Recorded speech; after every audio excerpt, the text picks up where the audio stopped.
Sir जुड़ चुके हैं। अविनाश जी नमस्कार, बहुत बहुत स्वागत है आपका बिस्तक पे सर। बहुत बहुत शुभकामनाएं नए साल की। मेरे ख्याल से नए साल में पहली बार हमारी बात हो रही है सर। आज तो तारीख हो गई कुछ लगभग 14। हाँ। नमस्कार गुड मॉर्निंग रजत, और आपको भी बेस्ट विशेस, आपके व्यूअर्स को भी नया साल मुबारक। सर। ये 2025 अच्छा वैसे सबको बहुत बहुत शुभकामनाएं। और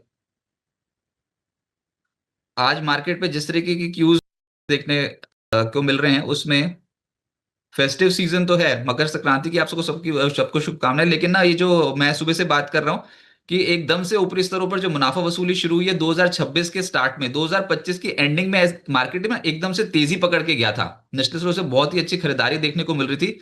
लेकिन जैसे ही 2026 स्टार्ट हुआ वैसे ही डोनाल्ड ट्रंप ने कुछ ऐसा बोलना शुरू कर दिया जिससे वर्ल्ड मार्केट्स फिर से शेक आउट होना शुरू हो गए। तो सर आप कैसे देखते हैं डोनाल्ड ट्रंप की इस बयानबाजी को? अभी तो ईरान के खिलाफ बहुत भड़काऊ स्टेटमेंट्स उनके फिर से निकल के आई हैं। नहीं, मेरे ख्याल से देखो रजत, ये तो एक्सेप्टेड बात है कि डोनाल्ड ट्रंप साहब अपनी तरफ से कोशिश करेंगे कि ग्लोबली थोड़ा सा माहौल को वोलेटाइल बनाए। और ईरान को लेके डेफिनेटली इंडिया को थोड़ी चिंता है, क्योंकि ईरान से हम काफी प्रोडक्ट्स एक्सपोर्ट भी करते हैं, वहां से इंपोर्ट भी ऑयल होता है। तो कहीं ना कहीं तो डेफिनेटली इंडिया को फर्क पड़ेगा। और उन्होंने क्लियरली कहा है कि ईरान के साथ कोई भी डीलिंग करता है तो उसको 25% की एडिशनल इंपोर्ट ड्यूटी लगेगी। तो मुझे लगता है कि देखिए, शॉर्ट टर्म में मार्केट वोलेटाइल रहेगा, क्योंकि अभी तो नतीजों का सीजन भी शुरू हो चुका है। दिग्गज कंपनी जैसे एचसीएल टेक, टीसीएस ने नंबर्स डिक्लेयर किए। मुझे लगता है आज शायद इन्फोसिस के नंबर है। तो कहीं ना कहीं मुझे लगता है कि देखिए, मार्केट अभी थोड़ा सा रिजल्ट्स के ऊपर फोकस करेगा। नंबर अगर ठीक ठाक आते हैं Q2 के मुकाबले में, अगर Q3 का नंबर अच्छा आता है, प्लस अगर अर्निंग्स ग्रोथ FY27 के लिए यानी आने वाले साल के लिए 15-16% भी आती है, तो मार्केट्स डेफिनेटली स्टॉक स्पेसिफिक रवैया अपनाएगा। देखिए, ग्लोबली हमारे हाथ में जितना कंट्रोल है, हम वही कंट्रोल कर सकते हैं। और मुझे लगता है कि इंडिया भी क्लियरली यूएस को बता चुकी है कि हम यूएस ट्रेड डील अगर होता है तो हम हमारे टर्म्स एंड कंडीशंस पे उसको साइन करेंगे।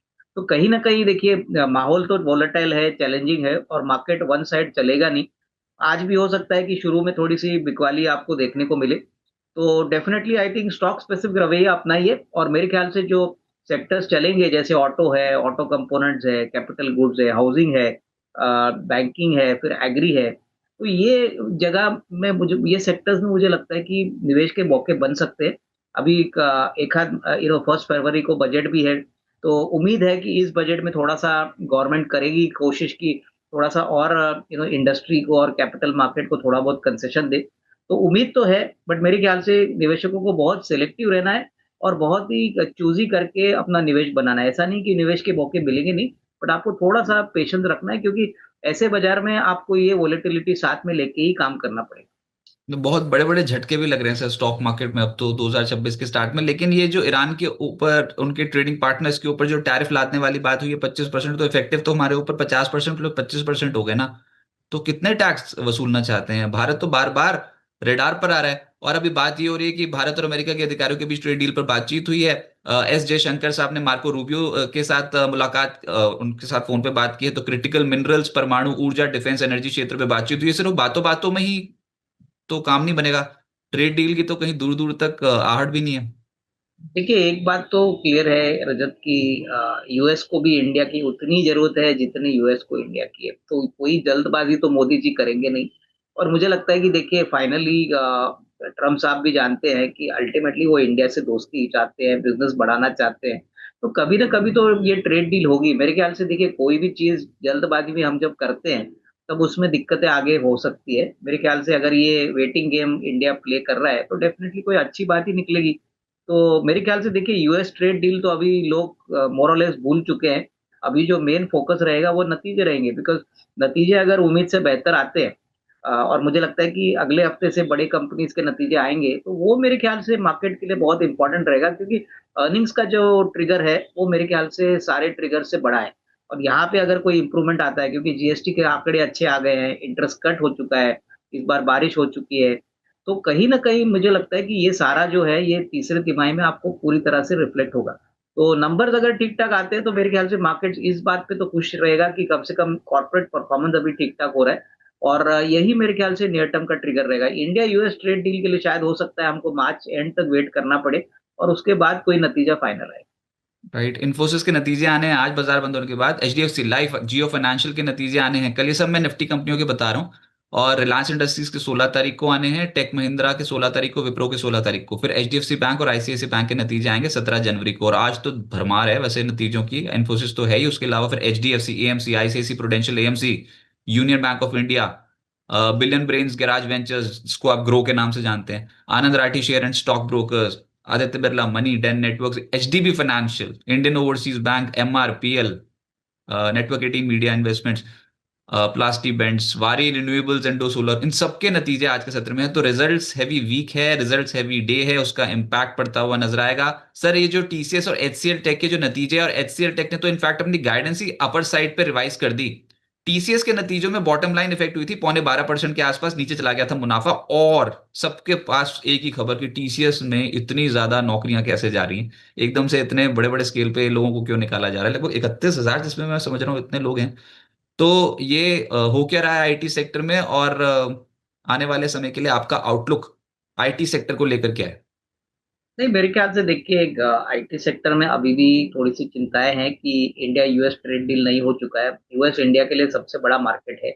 मेरे ख्याल से देखिए मार्च का क्वार्टर होने के बाद थोड़ी क्लैरिटी मिलेगी, लेकिन अभी टीसीएस का नंबर जो आया है, ये मेरे ख्याल से अभी नया जो लेबर कोड का रूल है कि इनको प्रोविजनिंग करनी पड़ेगी, तो ये नॉट ओनली टीसीएस बट सारे आईटी कंपनी, सारे जो कंपनीज़ हैं इनको प्रोवाइड करना पड़ेगा।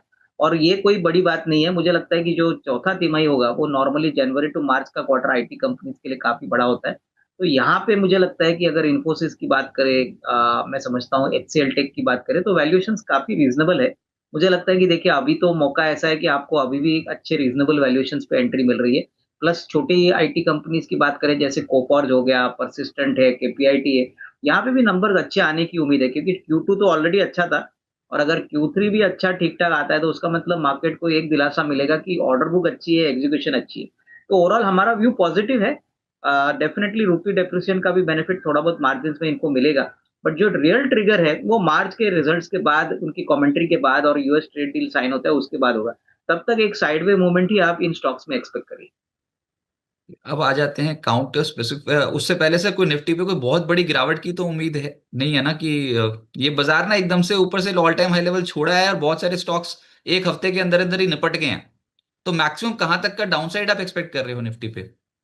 नहीं देखिए, मुझे लगता है कि डाउनसाइड के लिए अभी जगह थोड़ी-सी कम है, लेकिन फिर भी मैं कहूँगा कि नंबर्स अगर बहुत खराब आते हैं कोई भी कंपनी के, तो उसमें पिटाई ज़ोर की होगी, क्योंकि मार्केट नंबर्स को बहुत रिस्पेक्ट करता है और कहीं पे भी कोई नेगेटिव सरप्राइज़ आता है नंबर में, तो मार्केट ऐसे स्टॉक्स को पिटाएगी। तो मेरे ख्याल से मैंने जैसे कहा कि अभी नतीजों का सीज़न है, नतीजों के सीज़न में लग तो नहीं रहा है कि क्यू3 खराब होगा, क्यू3 मोटा-मोटी सारी कंपनीज़ के लिए अच्छा ही होना चाहिए। बट जो फॉलो अप बाइंग है, देखिए कल आपने कहा कि एफआईआईज़ की भी बिकवाली हुई है, अभी भी बहुत बड़ी मात्रा में वो बेच रहे हैं, तो जब तक ये एफआई की बिकवाली रुकती नहीं है, तब तक मार्केट में कोई लंबी तेज़ी नियर टर्म में नहीं बनेगी। मेरे ख्याल से उसके लिए आपको शायद 2-3 महीना और वेट करना पड़े, क्योंकि 2026 भी एफआई की सेलिंग से ही शुरू हो चुका है। तो कहीं न कहीं जब तक एफआई सेलिंग कम नहीं होती मेरे ख्याल से इमीडिएटली मार्केट सेंटिमेंट इंप्रूव नहीं होगा और दूसरा अभी भी देखिए प्राइमरी मार्केट में इतना सप्लाई आ रहा है, नए-नए आईपीओज़ आ रहे हैं, आइदर वो मेन बोर्ड का आईपीओ या एसएमई आईपीओ।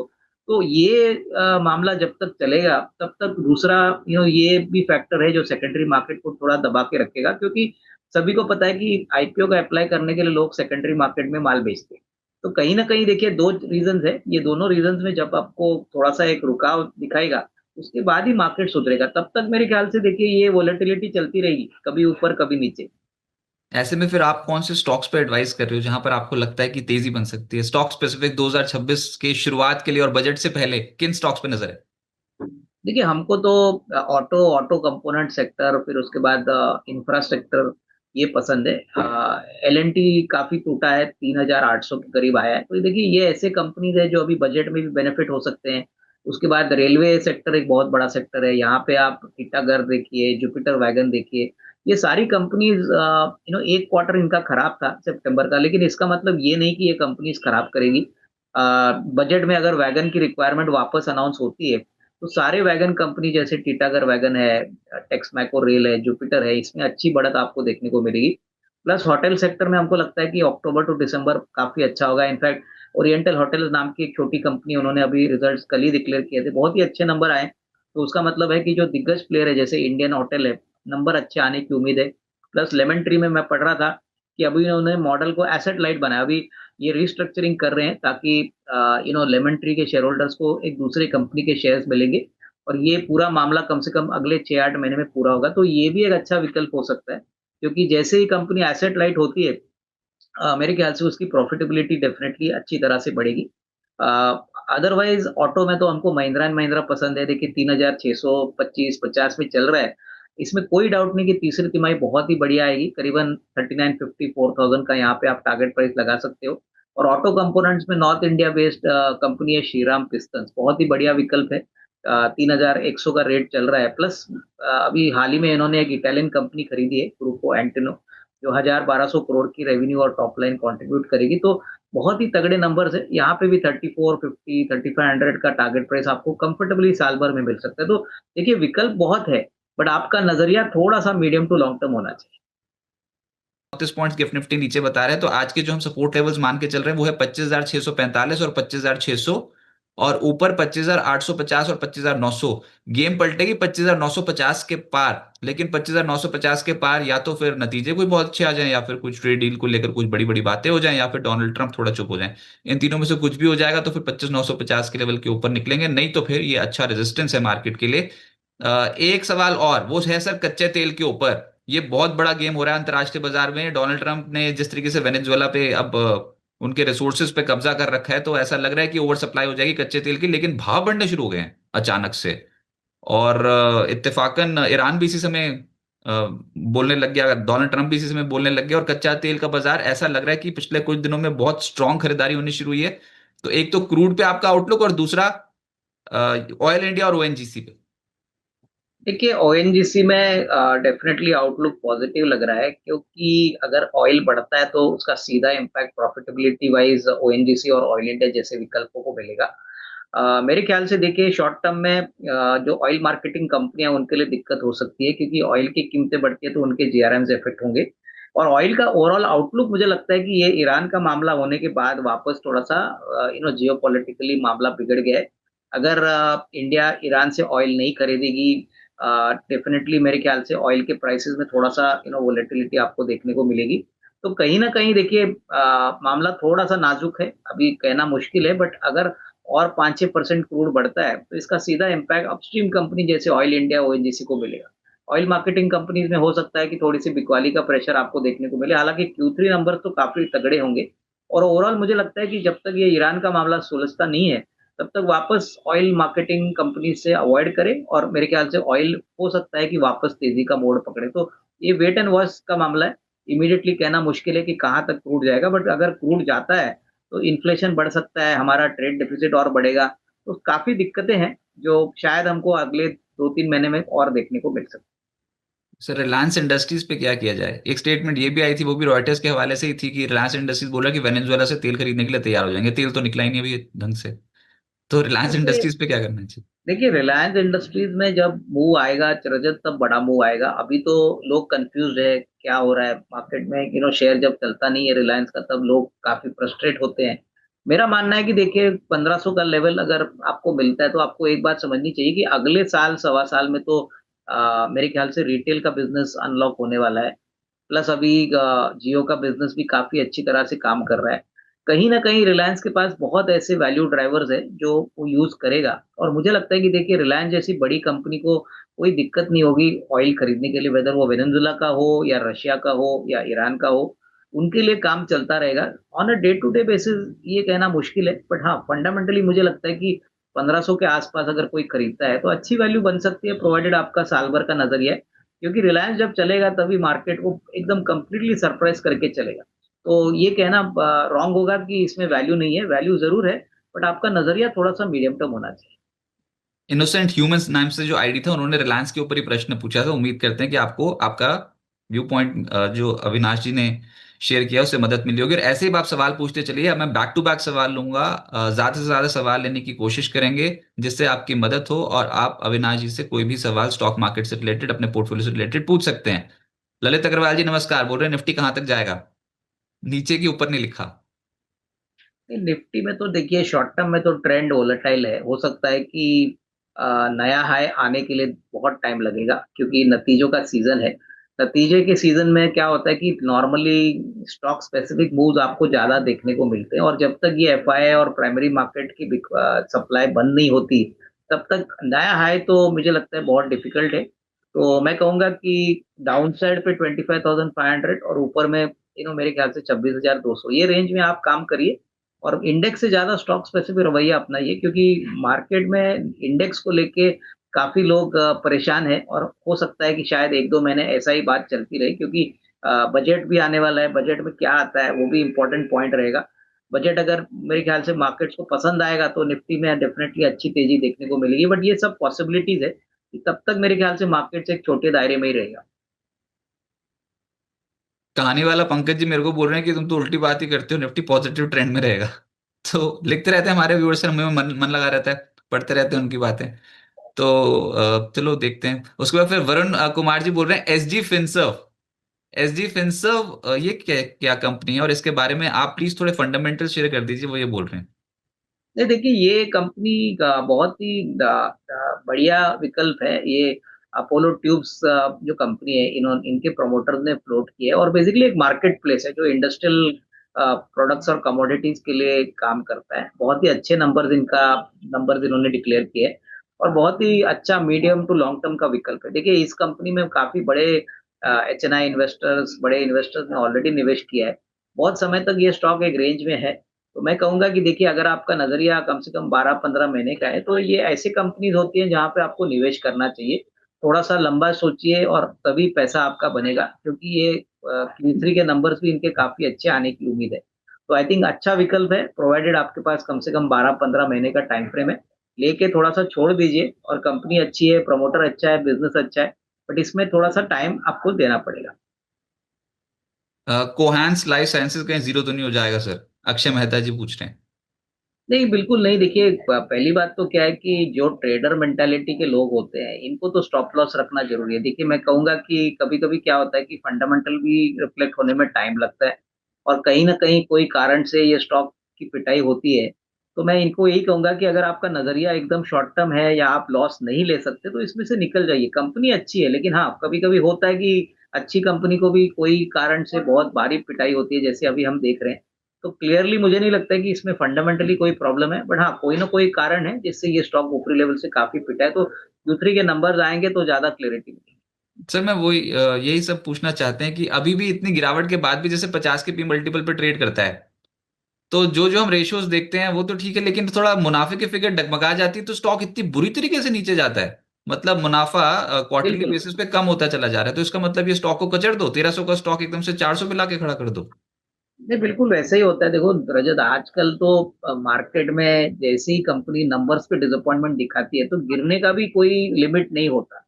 वही मैं कह रहा था कि अगर आपने नंबर खराब दिखाए तो मार्केट आपको बहुत बुरी तरह से पिटा भी देता है। तो यही क्लियर है कि एक या दो क्वार्टर कंपनी अगर डिलीवर नहीं करती तो मार्केट उसको ऊपर से बहुत पिटाई के बाद छोड़ता नहीं है। तो वही हो रहा है इस कंपनी में। तो वही मैं कह रहा था कि देखिए, रिटेल निवेशकों को एक फॉर्मूला ऑलवेज यूज करना चाहिए कि जब भी वो प्रॉफिट में है 25% या 30%, थोड़ा सा मुनाफा हर वक्त वसूल कर लीजिए, क्योंकि बाजार में क्या है, देखो, कैश फ्लो कितना आप बनाते हो वो इम्पोर्टेंट है, अदरवाइज सब कुछ पेपर प्रॉफिट है।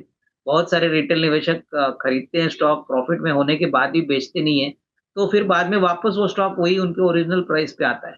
तो हमारा तो एक सिंपल फंडा है कि 20-25% की बढ़त होती है तो थोड़ा सा तो निकालिए, और जैसे जैसे स्टॉक ऊपर जाता है कम से कम अपना कैपिटल निकालिए, ताकि जो भी शेयर्स आपके पास बचे हैं वो सारे मोरलेस जीरो कॉस्ट के हैं, तो वह तभी मार्केट में आप ज्यादा लंबी अवधि के लिए खेल सकते हो। ओके। क्राई के शेयर पे, फर्स्ट क्राई के शेयर पे कमेंट आया कि 50 रुपए तक नीचे आ जाएगा, ज्यादा टेंशन मत लो। नंदन जी बोल रहे हैं सर, फर्स्ट क्राई पे आपका क्या आउटलुक है? देखिए, मेरे ख्याल से पब्लिक इशू के बाद से ही ये स्टॉक ने बहुत खराब प्रदर्शन दिखाया है, और नंबर्स कभी अच्छे नहीं है। देखिए, मैं इनका ब्रांड को तो मैं काफी अच्छी तरह से मानता हूँ, लेकिन नंबर्स के पॉइंट ऑफ व्यू से इन्होंने कभी कोई अच्छा परफॉर्मेंस दिखाया नहीं है। तो जब से पब्लिक इश्यू हो गया है तब से आप देखिए नंबर्स कभी अच्छे आए नहीं है और इसीलिए मार्केट को काफ़ी डिसअपॉइंटमेंट मिली है। उम्मीद तो बहुत थी इस कंपनी की, तो मुझे लगता है कि फ्रेश बाइंग तो बिल्कुल रजत करनी नहीं चाहिए, क्योंकि मार्केट अर्निंग्स को रिस्पेक्ट करता है और जब तक अर्निंग्स इंप्रूव नहीं होते, तब तक ये शेयर में कोई बड़ी बढ़त आएगी ऐसा लगता है। नाम से नहीं चलता सर, मतलब इतना प्यारा सा नाम है फर्स्ट क्राई, और उसके बाद फिर थोड़ा और देखो तो ब्रेन बीस सॉल्यूशन लिमिटेड। तो इतने अच्छे अच्छे तो नाम है सर। आज भी वो ग्रो का रिजल्ट आ रहा है sir, billion Brains Garage ventures, grow का। सो ग्रो मतलब ये कंपनियों पे क्या आउटलुक है आपका, जो अभी एकदम से लिस्टिंग भी बहुत अच्छी हुई थी, पैसा भी बहुत अच्छा बन गया, ग्रो पे आपका आउटलुक? देखिए, ग्रो में भी मुझे लगता है कि रीज़नेबल नंबर आना चाहिए। ऐसा नहीं कि मार्केट में कैपिटल मार्केट स्टॉक्स के लिए ग्रोथ नहीं है। बट क्या है कि मुझे लगता है कि देखिए एक पहला जो क्वार्टर उन्होंने अनाउंस किया था Q2 रिजल्ट्स के बाद लिस्टिंग के बाद वो तो ठीक-ठाक था। Q3 भी मेरे ख्याल से अच्छा ही होना चाहिए, बट एक बात आपको समझना चाहिए कि अभी ये स्टॉक में काफ़ी लोग ऑलरेडी चढ़ चुके हैं। नया कोई बड़ा ट्रिगर इस रिजल्ट्स में अगर नहीं होता है, तो कोई बड़ी अपसाइड रिजल्ट्स के बाद एक्सपेक्ट मत करिए। मुझे लगता है कि लंबी अवधि के लिए काफ़ी अच्छा विकल्प है, क्योंकि ब्रोकिंग बिज़नेस में इनका मॉडल अलग है, ऑनलाइन बिज़नेस है, प्लस काफ़ी दूसरे बिज़नेसेस में एंटर करना चाहते हैं, तो नंबर्स मेरे ख्याल से ठीक-ठाक होंगे। उसके बाद जो कमेंट्री आएगी वो इम्पोर्टेंट रहेगी, क्योंकि मेरे ख्याल से आने वाला साल इनको कैसे लग रहा है, किस प्रकार से ये अपना बिज़नेस बढ़ाएँगे, कितने कस्टमर्स ऐड करेंगे, ये सारी बातें मेरे ख्याल से कॉन्फ्रेंस कॉल में क्लियर होगी। बट नंबर्स के पॉइंट ऑफ व्यू से मुझे लगता है कोई घबराने की बात नहीं है। नंबर स्टेडी टू अच्छे आने आने चाहिए, तो मेरे ख्याल से रिजल्ट्स के बाद की कमेंट्री काफ़ी इम्पोर्टेंट रहेगी। मिस्टर नरवाल साहब गुड मॉर्निंग सर। वो बोल रहे हैं कि तीन स्टॉक्स हैं, जिंदल 100 210 पे ले रखा है ऊपर, केपीआईटी टेक 804 पे ले रखा है, और एक है वरुण बेवरेजेस। सर पैसा तो बन नहीं रहा, वो बोल रहे हैं अभी क्या और ऐड करें या फिर सेल कर दें? ये देखिए वरुण बेवरेजेस में मैं बात बताऊँ कि पिछले साल मानसून बहुत लंबा चला और इसके लिए इनका पूरा जो गर्मी का सीज़न था वो निकल गया। अभी आने वाला जो गर्मी का सीज़न है तभी वापस ये स्टॉक चलेगा और देखिए वरुण बेवरेजेस का सबसे बड़ा एडवांटेज है कि पेप्सी के फ्रैंचाइज़ है, कंपनी ब काफ़ी वेल मैनेज्ड है और मुझे लगता है कि इंडिया में देखिए ट्रॉपिकल क्लाइमेट होता है, गर्मियों का सीज़न में गर्मी ज़्यादा होती है। तो इस बार दैट इज़ 25 में बारिश ज़्यादा लंबा चला तो इसलिए सीज़न खराब हो गया। इस लेवल पे डेफ़िनेटली एक छोटा निवेश वरुण बेवरेजेस में बनता है, अगर इनका नज़रिया कम से कम 12-15 महीना है। दूसरे कौन से स्टॉक्स आपने बताए? सर जिंदल 100, इसमें भी वेल्थ इरोड हुई है बहुत, ये तो नीचे पे नीचे, मतलब देखिए पाइप वाली जिंदल कंपनी। जिंदल स्टॉ में भी मुझे लगता है कि देखिए ये ऑयल एंड गैस सेक्टर को ज़्यादा सप्लाई करने वाली कंपनी है। यहाँ पे भी मैं यही कहूँगा कि देखिए सही टाइम पे निकलना इम्पोर्टेंट है। कंपनी अच्छी है लेकिन अभी फ़िलहाल लास्ट 1 आध 2 क्वार्टर से हमने देखा है कि ऑर्डर बुक बड़ी नहीं है, मार्जिन का थोड़ा प्रेशर है। तो यहाँ पे कोई भी बढ़त में इसको निकल जाना चाहिए। मेरे ख्याल से यहाँ से अगर किसी को पैसा लगाना है तो बैंकिंग में मैं समझता हूँ कि बैंक ऑफ महाराष्ट्र है जो कल अच्छे नंबर्स आ गए हैं या फेडरल बैंक है, ऐसे विकल्प में पैसा डालिए, जहाँ पे सेक्टर काफ़ी लोगों को पसंद है, ग्रोथ भी अच्छा आएगा। तो कहीं न कहीं मेरे ख्याल से कैपिटल को थोड़ा-सा शिफ्ट करके पैसा बनाने की कोशिश करिए। और एक और है सर केपीआईटी टेक, इस स्टॉक पे आपका भी? देखिए, केपीआईटी टेक भी लंबी अवधि के लिए ही काफ़ी अच्छा विकल्प हो सकता है। शॉर्ट टर्म में जैसे हमने कहा कि दिसंबर का क्वार्टर में एक स्टेडी परफॉर्मेंस आप एक्सपेक्ट कर सकते हो, लेकिन कहीं न कहीं वैल्यूएशंस अभी ऑलरेडी कैच अप हो चुके हैं। तो 27 की अगर हम बात करें तो होपफुली ये जो क्वार्टर होगा उसके बाद जो कमेंट्री आएगी वो इम्पोर्टेंट रहेगा। बट हाँ, जिनके पास है वो होल्ड करें। फ्रेश खरीदारी Q3 के नंबर्स के बाद ही आप कंसिडर कर सकते हो। आरजे आरजे नाम से आईडी बोल रहे हैं, रेड टेप और ICICI general insurance. ICICI general insurance के तो रिजल्ट्स लीक हो गए थे, पहले आईसीआईसीआई जनरल इंश्योरेंस की बात करते हैं, आज ही आ गए हैं रिजल्ट सब। तो उसमें आईसीआईसीआई लोम्बार्ड बोल रहा है 9% मुनाफा घटा है, कुल आय 12.5% बढ़ी है, प्रीमियम आय जो है वो लगभग 13.25% बढ़ी है, ऑपरेटिंग मुनाफा 17.5% बढ़ा है। सर आईसीआईसीआई लोम्बार्ड पे आपकी राय? देखिए, ये भी एक ऐसा विकल्प है जो अगर आपका नज़रिया डेढ़ 2 साल है तो ही आप निवेश करिए। देखिए, ऐसी कंपनीज़ में आप quarter on quarter growth expect मत करिए क्योंकि बेस भी बड़ा है और ओवरऑल ऐसी कंपनीज़ में मैं समझता हूँ कि रिटेल तो बिल्कुल प्रेज़ेंट नहीं है। यहाँ पे ज़्यादातर बड़े इन्वेस्टर्स हैं जो 2-3 साल का नज़रिया लेते हैं। तो आईसीआईसीआई लोम्बार्ड में अगर आपका नज़रिया डेढ़ 2 साल का है तो ही निवेशित रहिए। अदरवाइज़ मैंने जैसे कहा कि प्राइवेट बैंक्स है, सरकारी बैंक्स है, जैसे कैनरा बैंक हो गया, बैंक ऑफ बड़ौदा हो गया, यहाँ पे आपको नियर टर्म में एक अच्छा वाइब्रेंट मार्केट मिलेगा। आईसीआईसीआई लोम्बार्ड कंपनी अच्छी है बट रिस्क रिवॉर्ड के पॉइंट ऑफ व्यू से मुझे नहीं लगता है कि इस लेवल से कोई बड़ी बढ़त आपको मिलेगी। और रेड टेप, ये खबर ये उड़ी थी कि इस कंपनी के प्रमोटर्स जो हैं वो स्टेक सेल करेंगे, लेकिन उन्होंने खंडन कर दिया है। ये स्टॉक निचले स्रोत से कल चल पड़ा था, तो व्यूअर पूछ रहे हैं भी क्या करें। देखिए, red tape basically footwear segment में है, और मुझे लगता है कि डीमर्ज होने के बाद ये सेपरेट फुटवेयर एंटिटी है, तो कंपनी का medium to long term future तो अच्छा है, बट नियर टर्म में रिजल्ट्स ही एक बड़ा ट्रिगर रहेगा। मान के चलिए कि तीसरी तिमाही बहुत उम्मीद से बेहतर आती है, तो ही इसमें आपको री रेटिंग मिलेगी। अदरवाइज मुझे लगता है कि ये थोड़ा सा इलिक्विड स्टॉक है, इसमें ऐसा नहीं कि रोज ये स्टॉक ऊपर नीचे जाता है। तो ये जो अभी उन्होंने खबर का खंडन किया है, इससे तो डेफिनेटली थोड़ा सा स्टॉक आज सॉफ्ट खुलेगा। बट नंबर्स अगर दिसंबर क्वार्टर के अच्छे आते हैं, क्योंकि देखिए इनका जो ब्रांड है, इनका जो B2C वाला बिजनेस है, वो काफी अच्छी तरह से ग्रो कर रहा है। बट डेफिनेटली आई थिंक तीसरी तिमाही जो अक्टूबर टू मार्च का पीरियड इनके लिए अच्छा होता है, अगर नंबर्स अच्छे आते हैं तो अच्छी बढ़त आपको एटलीस्ट नेक्स्ट 6 to 12 मंथ में देखने को मिल सकती है। इस सेगमेंट के आखिरी दो प्रश्न लेंगे सर। पहला तो ये अदानी पार अदानी टोटल के ऊपर आया हुआ है। हरिओम जी पूछ रहे हैं, अदानी पार और अदानी टोटल अभी आपको कैसे लग रहा है? पैसा तो बनता नहीं। नहीं, देखिए इन्होंने शायद ऊपरी लेवल पे स्टॉक लिया है, और मुझे लगता है कि देखिए अडानी पावर या अडानी टोटल, ये ऐसे शेयर्स है जो आपको शॉर्ट टर्म में पैसा नहीं बनाएंगे। मैं समझता हूँ कि अडानी पोर्ट्स हमारा सबसे ज्यादा पसंदीदा पिक है अडानी ग्रुप में, और अडानी ग्रुप की कंपनीज में टाइमिंग बहुत इंपॉर्टेंट होता है। अगर आप गलत प्राइस पे एंटर करोगे तो आप पैसा नहीं बना पाओगे। अगर आपका नजरिया एकदम शॉर्ट टर्म है तो आपको स्टॉप लॉस भी उतना ही रखना चाहिए, आपको एकदम चौकन्ना रहना चाहिए।